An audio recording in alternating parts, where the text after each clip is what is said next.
Hello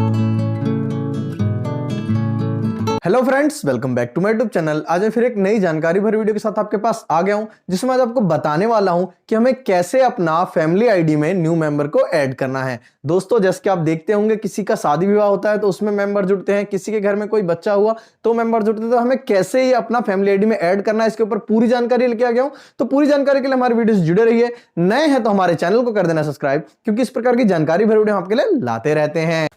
तो दोस्तों, अपनी फैमिली आईडी में न्यू मेंबर ऐड करने के लिए सबसे पहले आपको गूगल पर सर्च कर लेना है फैमिली आईडी हरियाणा, जैसे कि आप स्क्रीन पर देख पा रहे हैं। सर्च करने के बाद देखेंगे सेकंड ऑप्शन में आपका यहाँ पे आता है होम पेज, जो मैं आपको यहाँ पे हाईलाइट करके दिखा रहा हूँ। इस वाले ऑप्शन पर आपको क्लिक कर लेना है। दोस्तों, आप जैसे ही ऑप्शन पर क्लिक करते हैं आपके सामने इंटरफेस ओपन हो जाता है, जहाँ पे आप देख रहे हैं सिटीजन कॉर्नर, जो मैं आपको यहाँ पे हाईलाइट करके दिखा रहा हूँ। सिटीजन कॉर्नर, इसमें आपको दूसरा ऑप्शन दिख जाता है अपडेट फैमिली डिटेल। आपको इसी वाले ऑप्शन पर आना है, उसको क्लिक कर लेना है। जैसे आप इस ऑप्शन पर क्लिक करते हैं आपके सामने एक इंटरफेस ओपन हो जाता है, जहां पे आपको पूछा जाता है क्या आपको आपकी फैमिली आईडी मालूम है, हाँ या नहीं। नहीं तो आपको अपने आधार कार्ड के थ्रू करना होता है, अगर मालूम है तो यस के थ्रू आप कर सकते हैं। जैसे मैं नहीं मालूम है तो मैंने आधार के थ्रू करने के लिए अपना उस पर प्रोसीड कर दिया, अपना आधार नंबर फिलअप कर दिया यहाँ पे मैंने। उसके बाद राइट साइड में आप देख रहे हैं चेक का ऑप्शन आ रहा है, जिस पर हमें क्लिक कर लेना होता है। दोस्तों, जैसे ही मैं चेक वाले ऑप्शन पर क्लिक करता हूँ मैं रिडायरेक्ट हो जाता हूँ उसके नेक्स्ट इंटरफेस में, जहाँ पे मेरे को एक ओटीपी रिसीव होता है जो मेरा रजिस्टर्ड मोबाइल नंबर है उस पर। तो उसके लिए मेरे को यहाँ पे सेंड ओटीपी वाले ऑप्शन पर क्लिक कर लेना होता है। तो जैसे ही मैं सेंड ओटीपी पर क्लिक करता हूँ यहाँ पे लिखा आ जाता है OTP send to your mobile number. मैं इसे ओके पर क्लिक कर देता हूँ। जैसे ही मैं ओके पे क्लिक करता हूँ मेरे सामने इंटरफेस दिख जाता है, जहाँ पे मेरे को एक इंटर ओटीपी का ऑप्शन शो करता है। दोस्तों, यहाँ पे जो मेरे को मोबाइल नंबर पे ओटीपी रिसीव हुआ था वो ओटीपी मेरे को यहाँ पे एंटर करना होता है। दोस्तों, अगर किसी कारणवश अगर आपको ओटीपी नहीं रिसीव होता है तो उसके लिए यहाँ पे एक ऑप्शन और दिया गया है। दोस्तों, उसके बारे में भी आपको बता देता हूँ। इससे पहले यहाँ पे आपको कैप्चा सॉल्व कर लेना है, जैसे कि जो आपको यहाँ पे शो कर रहा है 8 - 1 7। इसके बाद देखो दोस्तों, नीचे आप देखेंगे अगर ओटीपी नहीं रिसीव हुआ है तो रिसेंड ओटीपी भी कर सकते हैं। मेरे को ओटीपी रिसीव हो गया था, सारी चीज़ें मैंने यहाँ पे कर ली थी, इसलिए मैं वेरीफाई ओटीपी वाले ऑप्शन पर क्लिक कर लूँगा। क्योंकि मेरे पास ओटीपी रिसीव हो गया था तो मैं यहाँ पे वेरीफाई ओटीपी पर क्लिक कर लेता हूँ। जैसे मैं क्लिक करता हूँ मेरे यहाँ पे सक्सेसफुली लॉगिन हो जाता है, जहाँ पे मेरे को सारे मेंबर्स यहाँ पे दिख जाते हैं, जैसे कि आप यहाँ पे स्क्रीन पर देख पा रहे हैं। अभी मेरे यहाँ पे 4 मेंबर है दोस्तों। अब मैं यहाँ पे एक मेंबर ऐड करने वाला हूँ, और तो राइट साइड में आप देखेंगे ऐड मेंबर का जो हमें ऑप्शन शो कर रहा है, इसी वाले ऑप्शन पर हमें क्लिक कर लेना है। दोस्तों, तो मैं इस वाले ऑप्शन पर क्लिक करता हूँ। क्लिक करने के बाद आप दोस्तों देखेंगे हम रिडायरेक्ट हो जाते हैं इसकी नेक्स्ट इंटरफेस में, जहाँ पे हमें सबसे पहले एक आधार ऑथेंटिकेशन करना होता है, क्योंकि आधार के थ्रू ही यहाँ पे वेरीफाई होता है, उसके बाद ही आप प्रोसीड कर पाते हैं। तो यहाँ पे देखिए मैं बता दूँ आपको, सबसे पहला जो ऑप्शन हमें है आधार नंबर अपना एंटर करना होता है। जानकारी के लिए बता दूं दोस्तों, इसमें आप थोड़ी सी भी अगर चेंजेस करते हैं तो ये आपका आगे नहीं बढ़ेगा, प्रोसीड नहीं होगा। तो इसलिए जो आपके आधार में नाम दिया हुआ है वही नाम आपको यहाँ पे एंटर करना होगा। तो मैंने आधार नंबर एंटर कर दिया। इसके बाद जो नाम था मैंने नाम एंटर कर दिया फर्स्ट नेम में और लास्ट नेम में। अक्सर दोस्तों हिंदी में कई लोगों का नाम अलग होता है, तो आपको यहाँ पे हिंदी में अपना गूगल ट्रांसलेशन जाके सही नाम यहाँ पर अपडेट करना है जो आपके आधार कार्ड में है। इसके बाद आप देखेंगे दोस्तों दाहिनी ओर आपको यहाँ पे एक वेरीफाई का ऑप्शन दिख रहा है, जिस पर आपको क्लिक कर लेना है। यहाँ पे देखिए आपका हो गया ऑथेंटिकेटेड वेरीफाइड। तो अगर आपका ये सही होगा तभी वेरीफाई होगा, अगर थोड़ा सा भी कोई भी इसमें चेंजेस होंगे आपके आधार के थ्रू तो ये आपका वेरीफाई नहीं होगा। यहाँ पे मेरा वेरीफाई हो गया है दोस्तों, मैंने ओके पर क्लिक कर दिया। यहाँ पर एक और चीज़ दोस्तों आपको बता देता हूँ, अगर आपके नाम में 3 है, फर्स्ट नेम, मिडिल नेम और लास्ट नेम, तो आपको इस केस में फर्स्ट नेम में अपना सिर्फ आगे पहला नाम रखना है, और जो लास्ट नेम है उसमें पहले मिडिल नेम फिर लास्ट नेम। जैसे कि यहाँ पे आपको एग्जांपल भी ऊपर दे रखा है संतोष कुमार राणा, तो संतोष हमारा फर्स्ट नेम में होगा और कुमार राणा हमारा लास्ट नेम में आएगा। इस हिसाब से आपको प्रोसीड करना है दोस्तों, जैसे कि ऊपर लिखा भी हुआ है वो मैंने आपको बताया है। इसके बाद हम आ जाते हैं पर्सनल डिटेल में। तो पर्सनल डिटेल में आप देखिए ये जो डिपेंडेंट जो यहाँ के मुखिया हैं फैमिली आईडी के, उनसे इनका क्या रिलेशन है। तो मैंने यहाँ पे सन सिलेक्ट कर दिया। जैसे ही मैं सन सिलेक्ट करता हूँ राइट साइड में जेंडर में मेल ऑटोमेटिकली सिलेक्ट हो जाता है। इसके बाद देखेंगे दोस्तों आप DOB डेट ऑफ बर्थ, यहाँ पे आपको डेट ऑफ बर्थ सिलेक्ट करनी है दोस्तों। तो पहले आप अपना ईयर सिलेक्ट कर लेंगे, फिर उसके बाद मंथ सिलेक्ट कर लेंगे, फिर उसके बाद आप यहाँ पे अपना डेट उसमें सिलेक्ट कर लेंगे। जैसे कि आप स्क्रीन पर देख पा रहे हैं मैंने सिलेक्ट कर दिया, ऑटोमेटिक राइट साइड में यहाँ पे आपको एज भी शो कर जाता है दोस्तों। इसके बाद आप आते हैं नेक्स्ट इंटरफेस में, जहां पे आप देखेंगे नीचे फादर नेम। तो आपका फादर फर्स्ट नेम जो है, जो इनके फैमिली आईडी में आपने दिया है, जो मुखिया है उनका नाम यहाँ पे एंटर कर देंगे। तो मैंने नाम एंटर कर दिया, फर्स्ट नेम लास्ट नेम दोनों ऑटोमेटिकली हिंदी में हो जाते हैं कन्वर्ट। इसके बाद आप देखेंगे नीचे ऑप्शन आता है मदर्स फर्स्ट नेम, तो जो भी इनकी मदर का नाम था वो हम यहाँ पे एंटर कर लेंगे। उसके बाद लास्ट नेम एंटर कर लेंगे, दोनों चीज़ें ऑटोमेटिकली हिंदी में कन्वर्ट हो जाएंगी। आपको कुछ नहीं करना है दोस्तों। अगर आपको किसी उसमें लगता है कि कुछ गलत हो रहा है एंट्री, तो आप इसे गूगल ट्रांसलेशन के थ्रू हिंदी में जाके करेक्ट कर सकते हैं खुद से।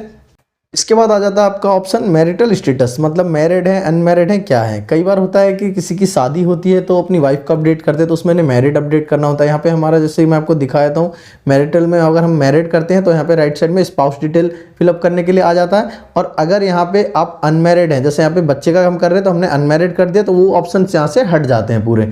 अब यहाँ पे डायरेक्टली हम कास्ट वाले ऑप्शन में आ गए, जिसके यहाँ पे कास्ट दिख रहे हैं, तो मैं जनरल जो भी आपकी कास्ट है आप यहाँ पे एंटर कर सकते हैं। कास्ट अपना यहाँ पे सिलेक्ट करने के बाद नेक्स्ट ऑप्शन में आपके पास आ जाता है इस दिव्यांग, मतलब किसी प्रकार के कोई उनको वो है, तो इसको आप अपना येस नो अपने हिसाब से कर सकते हैं। वोटर आईडी कार्ड, इनका वोटर आईडी कार्ड नहीं है तो कोई मैंडेटरी नहीं है वोटर आईडी कार्ड यहाँ पे भरना, इसीलिए हम नीचे आ जाते हैं दोस्तों। जैसे आप यहाँ पे नीचे देखेंगे दोस्तों, यहाँ पे प्लेस ऑफ बर्थ, मतलब इनका जन्म कहाँ हुआ है वो आपको यहाँ डालना है, हरियाणा या आउटसाइड हरियाणा। तो इनका हरियाणा में ही था तो हम सीधा हरियाणा को सिलेक्ट कर लेंगे। हरियाणा में सिलेक्ट करने के बाद डिस्ट्रिक्ट आपसे पूछता है, फिर उसके बाद आपसे पूछेगा ब्लॉक, फिर विलेज, मतलब एक हिसाब का आपसे पूरा एड्रेस ये ले लेता है। तो आप अपने हिसाब से आपका जो भी एड्रेस होगा आप उसको सिलेक्ट करके फिलअप कर लेंगे। इसके बाद आप देखेंगे आपसे पूछा जाता है रेसिडिंग इन हरियाणा, मतलब कितने साल से रह रहे हैं, सिंस ईयर्स, मतलब कितने वर्ष से यहाँ पे रह रहे हैं। तो 1 वर्ष के थे, इसीलिए हम यहाँ पे इसे 1 एंटर कर देंगे। जैसे कि साल में हमने लिख दिया कि इतने साल 2021, कब से हम रह रहे हैं 2021 से है, जब जन्म हुआ तभी से ही। इसके बाद कोई बैंक अकाउंट है तो इसमें I am not willing to provide me bank account, क्योंकि उनका कोई बैंक अकाउंट नहीं था इसीलिए हमने वो कर दिया। अगर है तो आप यस कर सकते हैं। इसके बाद मोबाइल नंबर आप अपना फिलअप कर सकते हैं दोस्तों, चाहे किसी का भी, आप मुखिया हैं तो मुखिया कर सकता है जो उसके हैं, नहीं तो कोई भी उनके जो गार्जियन है वो अपना कर सकते हैं। इसके बाद मेल आईडी भी फिलअप कर लें दोस्तों। मेल आईडी फिलअप करने के बाद दोस्तों थोड़ा सा और नीचे आ जाएंगे, यहाँ पे आप देखेंगे अब आपको टोटल एनुअल इनकम, जैसे कि हम किसी बच्चे का भर रहे थे तो उसकी कोई इनकम नहीं होगी, अगर है तो आप उसे एनुअल इनकम में फिलअप कर सकते हैं। यहाँ पे मैं 0 करने वाला हूँ दोस्तों, क्योंकि 1 साल का बच्चा है इसलिए मैं इसे 0 कर देता हूँ। अगर किसी की कोई इनकम है, कोई नौकरी करने वाले हैं, कितनी इनकम है, तो उसकी एनुअल इनकम यहाँ पे आपको कैलकुलेशन करके फिलअप कर लेनी है। इसके बाद दोस्तों क्या उनके नाम पे कोई जगह है, कुछ ज़मीन है, तो इससे वाले ऑप्शन को आपको फिलअप करना मैंडेटरी है। अगर नहीं है तो आप इसे 0 0 0 फिलअप कर लें तीनों में, अगर है तो आप उसके हिसाब से कर सकते हैं। इसके बाद देखें क्वालिफिकेशन में अगर आपकी कोई क्वालिफिकेशन है तो आप भर सकते हैं, वरना जैसे 1 साल का बच्चा है तो कोई क्वालिफिकेशन नहीं है, इसलिए मैंने नॉट अवेलेबल लिख दिया। देख रहे हैं जैसे कि आप यहाँ पे आप इसके बाद आप देखिए यहाँ पे आप लिखा हुआ एंगेजमेंट, मतलब क्या काम करते हैं, मतलब तो अभी यहाँ पे हम इसका कुछ नहीं डाल सकते, तो हमने 5 साल से छोटे बच्चों का इन्फेंट में आता है तो मैंने इसे इन्फेंट में डाल दिया। इससे ऊपर है तो आप चाइल्ड को सिलेक्ट कर सकते हैं। इसके बाद देखिए क्या ये टैक्स पेयर हैं, येस या नो, तो बच्चे थे इसलिए हमने नो कर दिया। अगर कोई नौकरी कर रहे हैं और वो अपना टैक्स भरते हैं तो यहाँ पे येस कर सकते हैं। इसके बाद पैन कार्ड है तो हमने नो पे क्लिक कर दिया दोस्तों, पैन कार्ड नहीं था इसलिए नो पे सिलेक्ट कर देते हैं। इसके बाद फ्रीडम फाइटर नो, इसके बाद government employee no already selected है, अगर यस होता तो आप उस हिसाब से कर सकते हैं, यहाँ पे नो हमने सिलेक्ट कर रखा है। इसके बाद देखिए दोस्तों यहाँ पे आता है select date DOB age proof type, मतलब जो डेट ऑफ बर्थ या कोई एज प्रूफ का वो हो तो आप यहाँ पे उसे सबमिट करना होता है। तो यहाँ पे कुछ हमें ऑप्शंस दिए गए होते हैं दोस्तों, जिसके यहाँ पे आप देख पा रहे हैं। यहाँ पे आप सबसे आसान ऑप्शन है बर्थ सर्टिफिकेट, अगर आपके पास नहीं है तो मैट्रिक का कोई अपना या कोई आपके आइडेंटिटी कार्ड है आप वो यहाँ पे अपलोड कर सकते हैं, वोटर आईडी कार्ड टाइप का। तो मैं यहाँ पे अपना देखिए दोस्तों बर्थ सर्टिफिकेट मेरे बच्चे का था तो मैंने यहाँ पे इसको सिलेक्ट कर लिया। इसके बाद चूज फाइल करके जो मेरा बर्थ सर्टिफिकेट मैंने पहले से बना के अपने सेव कर रखा था फाइल, वो मैं यहाँ पे सिलेक्ट कर लूँगा दोस्तों। चूज फाइल करके मैंने वो फाइल सिलेक्ट कर ली थी। सिलेक्ट होने के बाद देखिए यहाँ पे और लिखा आ गया मेरा सिलेक्टेड। इसके बाद नीचे एक ऑप्शन आ रहा हमारा सेव का, सेव वाला जो आप ऑप्शन देख रहे हैं आपको उसी वाला ऑप्शन पर क्लिक कर लेना है। जैसे ही आप क्लिक करते हैं तो जो रजिस्टर्ड मोबाइल नंबर है, जो फैमिली हेड का रजिस्टर्ड मोबाइल नंबर है, वो मोबाइल नंबर पे आपको एक OTP रिसीव होता है, send OTP to HOF head of family. तो यहाँ पर आपको क्लिक कर लेना है। जैसे आप क्लिक करते हैं OTP send to HOF mobile number, OTP head of family के पास भेज दिया गया है, तो इसको आपको ओके कर लेना है दोस्तों। जैसे ही आप ओके पर क्लिक करते हैं हम आगे के लिए प्रोसीड हो जाते हैं, जहाँ पे हमें हमारे रजिस्टर्ड मोबाइल नंबर पे ओटीपी रिसीव हो गया था तो हमने ओटीपी यहाँ पर एंटर कर लेना है। किसी कारणवश अगर आपको ओटीपी नहीं आता है तो यहाँ पे एक रिसेंड ओटीपी का ऑप्शन भी दिया गया है, जिसके द्वारा आप दोबारा से अपने मोबाइल नंबर पे ओटीपी मंगवा सकते हैं। मेरे को रिसीव हो गया था, मैं वेरीफाई ओटीपी पर क्लिक कर देता हूँ। दोस्तों वेरीफाई ओटीपी पर मैं जैसे ही क्लिक करता हूँ यहाँ पे मेरा सक्सेसफुली वेरीफाई हो जाता है, ओटीपी वेरीफाइड सक्सेसफुली। मैं यहाँ पर ओके पर क्लिक कर देता हूँ क्योंकि मेरा ओटीपी वेरीफाई हो गया था तो मैंने ओके पर क्लिक कर दिया।